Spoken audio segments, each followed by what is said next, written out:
মা মানে শুধু জন্মদাত্রী নন, মা মানে এমন এক আশ্রয় যেখানে পৃথিবীর সবচেয়ে ক্লান্ত মানুষটিও মাথা রাখলে শান্তি পায়। আর এই পৃথিবীতে যদি সত্যি মা শব্দটির জীবন্ত রূপ কেউ হয়ে থাকেন, তবে তিনি ছিলেন শ্রী শ্রী মা সারদা দেবী। আজ মাতৃদিবসে সবাই নিজের মায়ের ছবি দেবে, মায়ের জন্য ভালোবাসার কথা লিখবে, কিন্তু এমন একজন মা ছিলেন যিনি শুধু নিজের সন্তানের জন্য নয়, সমগ্র পৃথিবীর মানুষের জন্য কেঁদেছিলেন। যে মানুষটি কখনো কাউকে দূরে ঠেলেননি, যে মানুষটি পাপীকে ঘৃণা করেননি, পতিতকে অপমান করেননি, অসহায়কে ফিরিয়ে দেননি।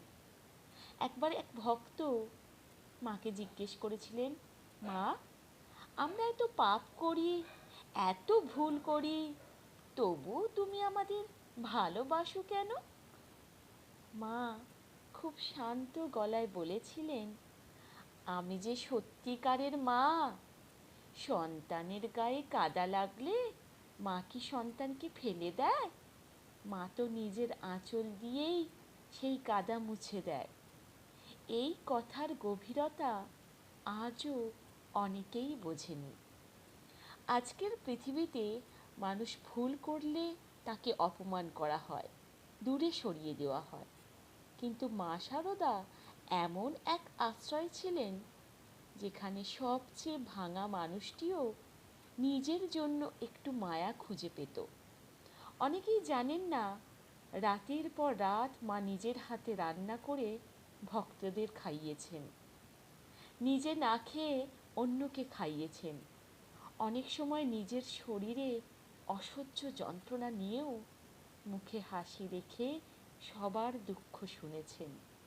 কিন্তু সবচেয়ে অবাক করা সত্য হলো, মা কখনো নিজেকে দেবী বলে ভাবেননি। তিনি শুধু বলতেন, আমি তোমাদের মা। এই একটি বাক্যের মধ্যে যেন সমস্ত আকাশের মমতা লুকিয়েছিল।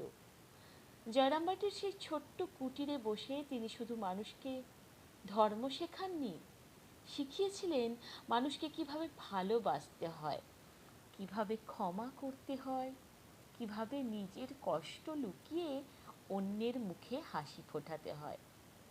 আজকের দিনে যখন সন্তান বৃদ্ধ মাকে একা ফেলে যায়, যখন মায়ের চোখের জল কেউ দেখে না, তখন মা সারদার জীবন আমাদের সামনে এক আয়নার মতো দাঁড়িয়ে থাকে।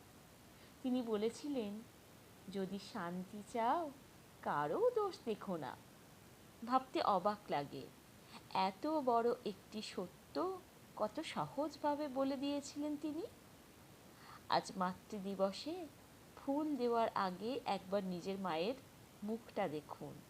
যে মা হয়তো সারা জীবন নিজের ইচ্ছেগুলো চাপা দিয়ে শুধু আপনার জন্য বেঁচে আছেন, যে মা নিজের চোখের জল লুকিয়ে আপনার মুখে হাসি দেখতে চান। জয় মা জগৎজননী, জয় মা সারদা।